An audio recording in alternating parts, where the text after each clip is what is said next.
On this episode of ResiWeek, SONOS has a new channel focus, CEDIA acquires the cinema designer, RTI partners with Pulse 8, and Vin Bruno is the new CEO of Rayva. All this and more on this episode of ResiWeek. The network for the AV industry. What are you listening to? This is AV. This is AVNation. This is AVNation. This is ResiWeek episode 135, Raising the Bar. Support for AVNation is brought to you by Chief, the global leader in commercial AV mounting solutions, and by Access Networks. Welcome to ResiWeek. This is your weekly wrap-up of all the latest news and stories for the residential AV industry. I'm your host, Matt D. Scott for AVNation.tv, and today I'm pleased to be joined by the one and only Mitchell Klein. He is the Executive Director of the Z-Wave Alliance. How are you, sir? Fabulous. Great to be here again, Matt. Always enjoy this. Thanks so much for coming. And we have Ed McConaughey. He is the CEO of RTI. How are you, sir? I'm great today. Good to see you guys. Thank you guys so much for joining us today. We're going to kick today's show off with a story that I actually wrote about SONOS and their new dealer changes. If you've been following me on social, if you've read a couple of these articles, last week I was in Boston with the good folks at SONOS to see some of their new initiatives and a couple new products, or a new product, I should say, that they've brought out to directly address essentially a lot of conversations, we'll say, that have been going on between SONOS and the CI channel, or the Installed Solutions channel, as they've taken to calling it. Mitch, I want to start with you on this one. We've followed SONOS within the channel for really since they debuted.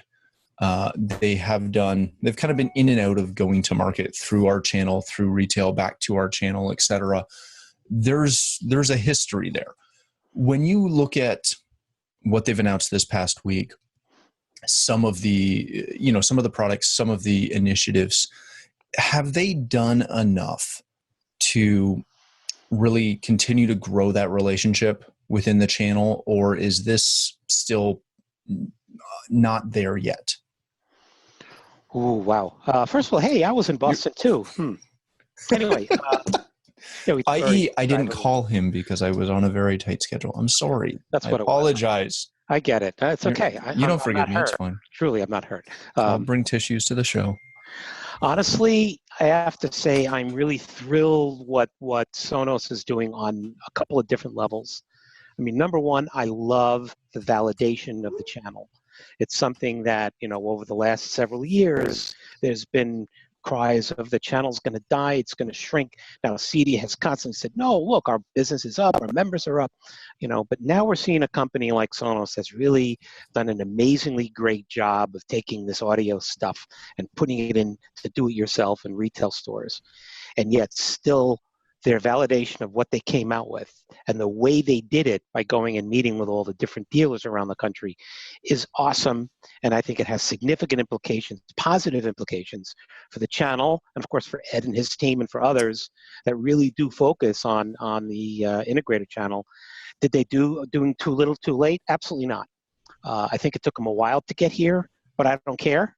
They got here, and what they introduced is fabulous. Very good. Ed, Mitch brought up a really good point that, essentially some of the control options, some of the API things that they announced are going to obviously directly benefit your company, but also benefit dealers. When you have a mainstream brand such as SONOS, who, again, has had their issues with APIs and control with third-party control manufacturers, again, like RTI, how important is it for, kind of your customers and your business that these mainstream, incredibly popular AV companies have open APIs and large developer programs? Well, it's really important. There always are ways around closed APIs, but they can be awkward. They can be difficult to figure out. They're always subject to the changes and the whims, the technical whims of the manufacturer. And so they're not always a sustainable solution, much less the best solution. And so when we have partnerships with manufacturers, we're always much happier. It always works better. And in this case, Sonos has opened up, and we've been working with them on the Works with Sonos driver program. And you'll be able to see some of their new equipment in our booth. And we'll also be present in their Sonos hideout during the same time frame. So it's a very exciting development.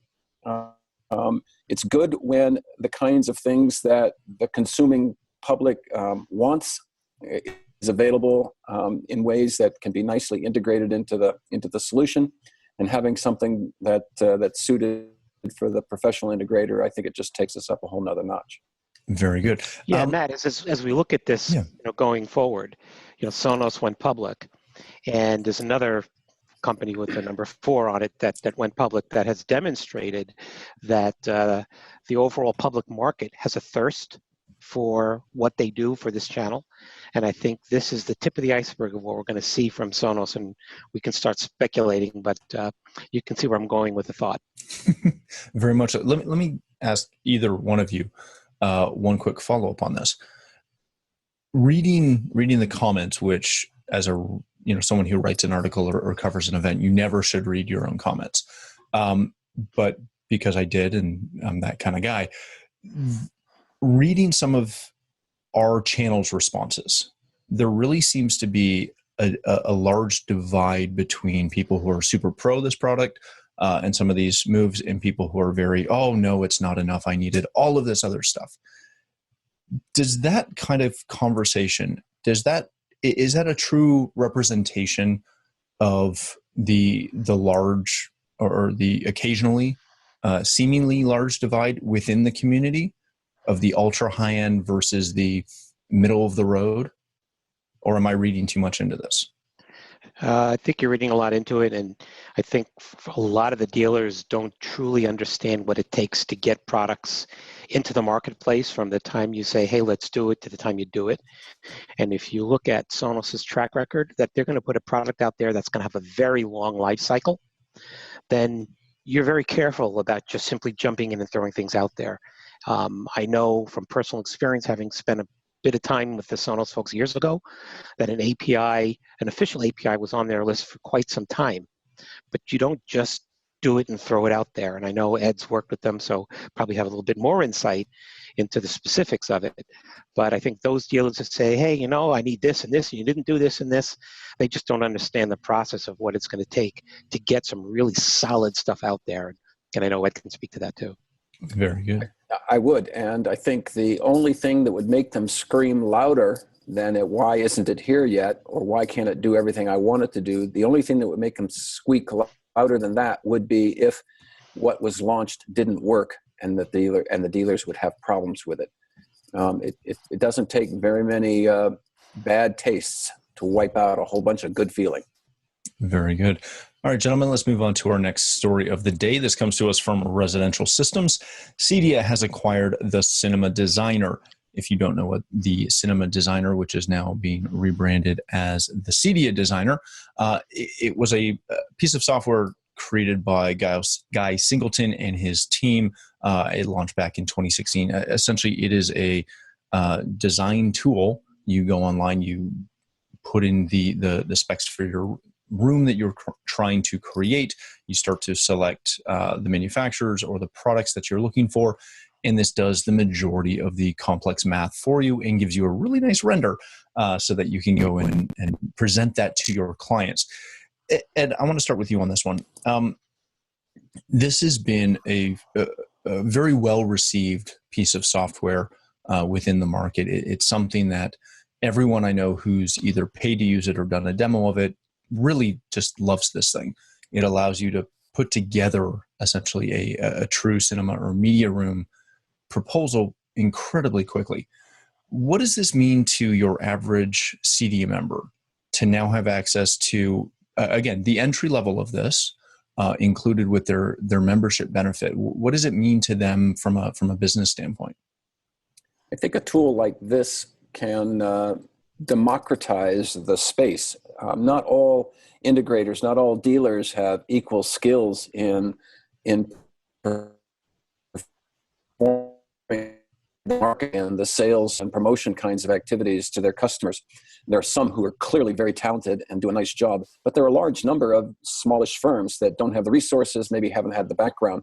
And so I think anytime we can come up with the kinds of tools that would give an integrator a more professional look, a better ability to communicate with the customer, actually create a better understanding of what the job requirements are and how you're going to deliver on it. I think those kinds of things can result in a quicker sale, maybe more sales.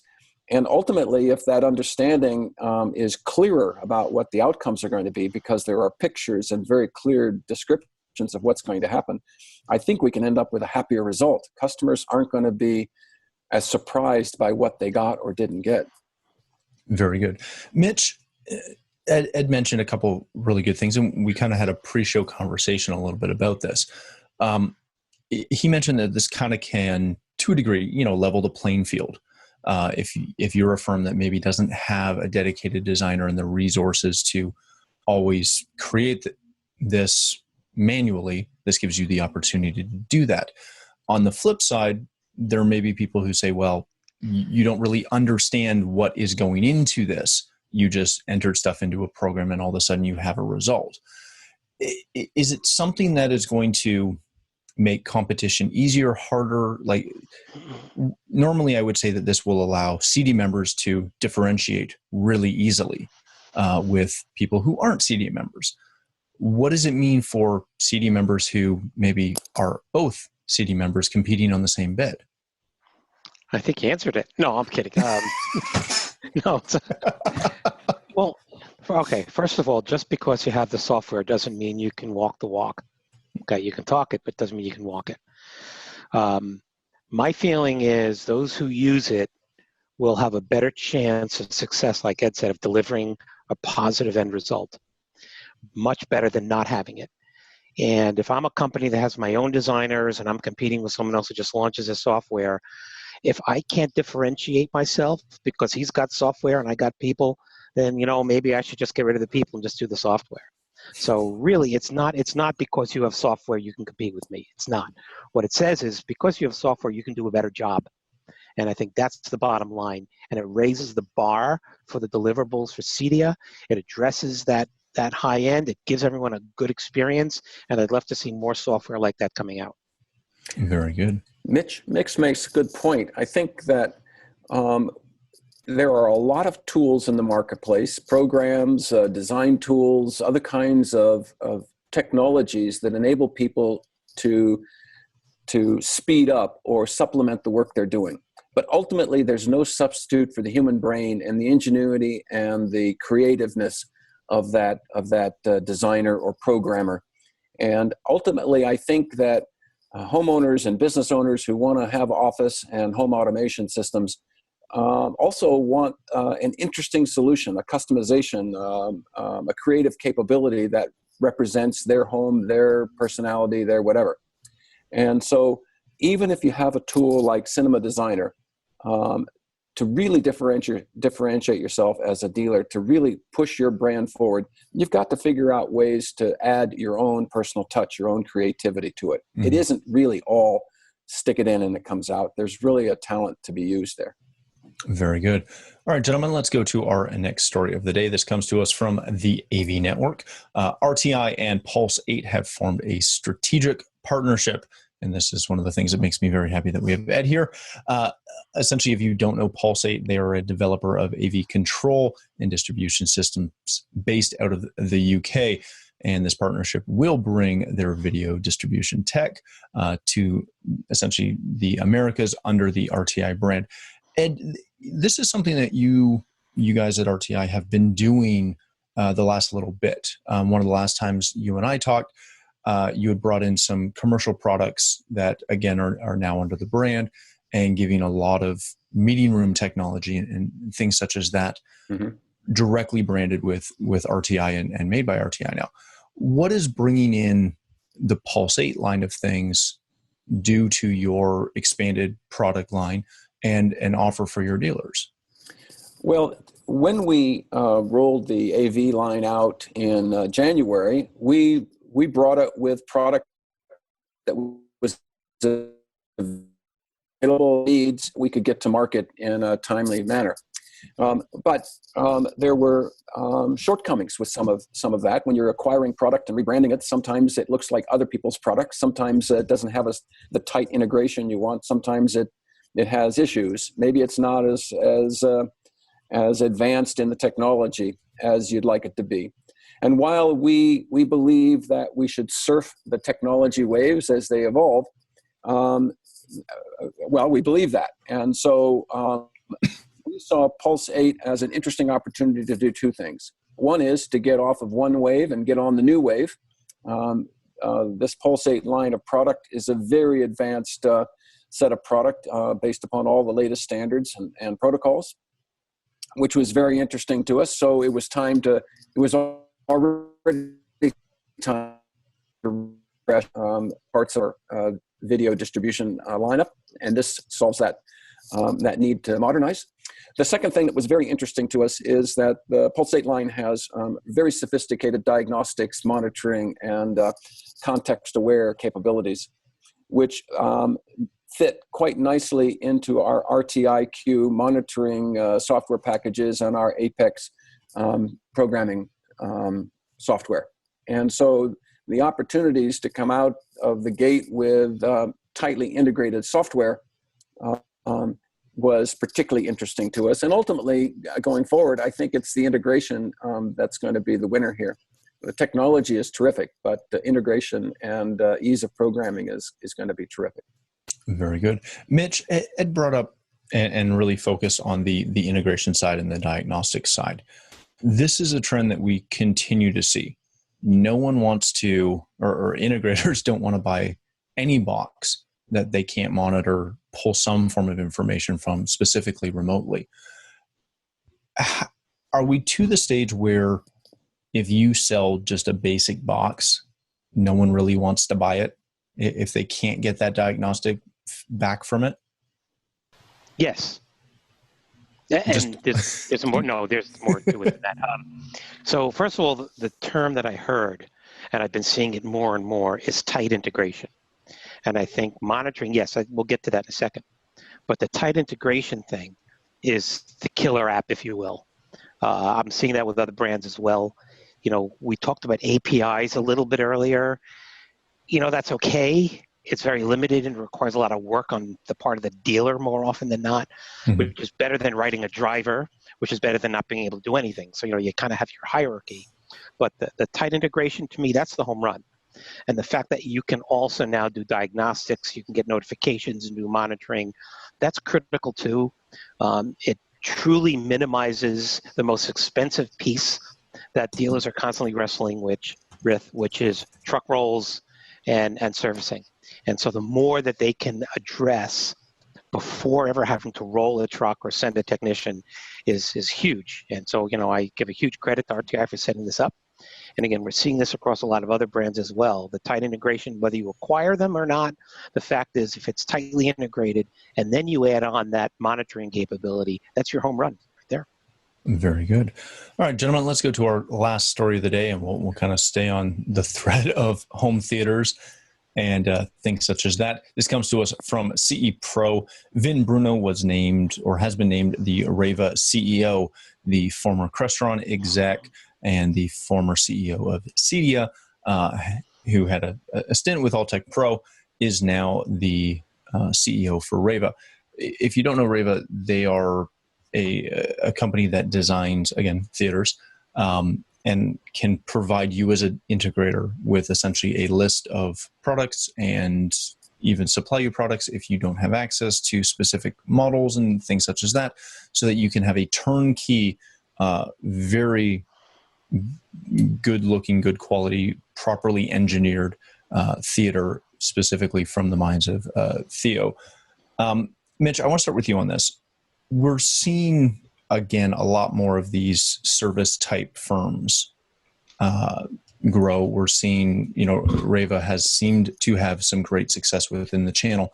What does it mean for dealers and integrators and people that are working with Rayva to see Vin come on as the CEO? Does it mean anything? I think it's very significant, and I'm thrilled to have Vin back in our channel again. I can make all kinds of jokes, but the bottom line is I'm really glad to have him back into our channel, because he has always had this vision of building close relationship with the design build community. And I think that's the big success for all CEDIA members, whether or not you're a Rayva dealer. We all know that Vin is going to go out there and proselytize using the professional, and whether or not it's a Rayva cinema, which obviously that's his goal, or whether or not another CEDIA dealer is going to come in, is the fact that he's built a relationship or maybe brought some awareness to the fact that, hey, you can hire a professional and get a much, much better end result. This is big. And listen, I adore Theo Kalamarakis. I think that there's a group of really, really talented people there, and hopefully you're doing business with them. But even if not, Vin's return to the channel is a big win for everybody. Very good. Ed, I'll give you the last word on this. Vin is, he's someone that just about everybody seems to know. When you bring in, I hate to say, a rock star or someone who has the caveat that Vin does, who has the resume that Vin does that give or does that continue to give the channel more credibility? Or is it just a bunch of us know Vin and we all like Vin, so we're all happy for Vin? Well, I don't know Vin, as it turns out. But okay, so not everybody knows Vin, but most people. There's one. But then not very many people know me either. So there you. I think that anytime I've got two observations about what we're talking about here, even if I don't know Vin. One, to answer your question specifically, I think that anytime somebody with industry credibility reinserts himself back into the industry or takes an important role in a segment of our industry, people pay attention. And we're all looking for signals about the positive direction of the industry, of the market. We're all looking for what's working and what's not working as indicators of where the market's going to go and where we should be going next. And so I think this is always something interesting and is a good sign for the industry. The second thing is, just in terms of another question I thought I heard you ask, Matt, which has to do with service firms. I think this is a case where dealers and integrators have learned over the years that they too have to specialize on the things that they're good at, finding customers, doing the physical work, whatever their specialty is. And they need to look for people who can optimize their business. So programming for hire, network design for hire, room design for hire. These kinds of things I think will be increasingly important as part of the ecosphere for our business. Very good. All right, gentlemen, let's leave it there. Just before we close, I did want to ask both of you, just collectively, this is going to air the day before CEDIA opens. When this airs, I'll probably be in a press room dealing with some press release from someone.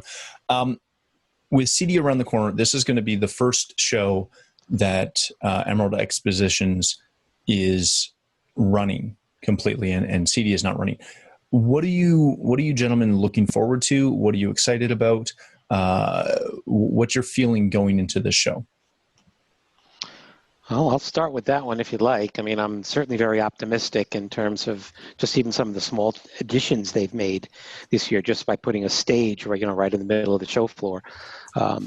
Being one that does a lot of different shows globally, I've seen this being done before, and it really does help to engage people as they're touring the different booths, gives them reason to stay on the floor, and ultimately will hopefully make that third day something useful, other than booth personnel getting a chance to see other booths. But I'm really optimistic. I like the things they've done. May not be thrilled with some of the price increases, but I'll take that offline. But the fact that they're bringing in the design community, we have talked about that. They have those relationships. They're bringing them in. They're doing some designer tours. I think it's just, again, a tip of that iceberg, and really will give us some big wins in terms of tightly connecting with some of the other parallel or intersecting industries. So far, so good. Excellent. I don't have anything to add to that other than the fact that I'm looking forward to a great show, seeing our distribution and dealer partners, and catching up with what are turning out to be old friends at this point. I'm not that old, Ed. No, but I am. Yeah, Oh, yeah. okay. Yeah. Go there. Okay. Yeah. You're welcome. All right, gentlemen, thanks again for having us. Mitch, if people want to connect with you, learn more about the Z-Wave Alliance, stop by your booth at CEDIA Expo, where can they do that? Where can they find you? You'll find us. We're booth 2715. We're on one of the main aisles. You'll find us.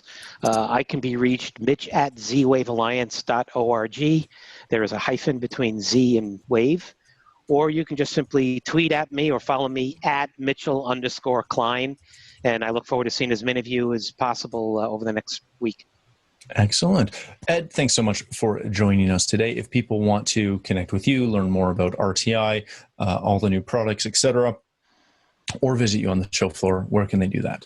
Well, we're going to be in booth 2627, where we'll have a full line of product, including some new remotes and tablets. I saw that. Of course, you can always come see the new RTI AV gear. Mirror View will be there. You can find us over in Mitch's Z-Wave booth, because we'll be on the interop wall. And as I mentioned, we'll have Sonos in our booth, and we'll also have be in the Sonos hidden space. So we're looking forward to seeing all of our friends, and I think it's going to be a terrific show. Excellent. All right. Thanks again for joining us. For myself, if you'd like to connect with me, you can find me at Matt D. Scott on Twitter and every other social platform. But more importantly, please stop by AVNation.tv, where you'll find this show, as well as a wide variety of our other shows with all the verticals that we cover. When you visit the website, please take a moment to check out our underwriters. We are extremely thankful for their support, and ask that you support them as well. Thanks again for watching. That's all the time we have for this episode of ResiWeek.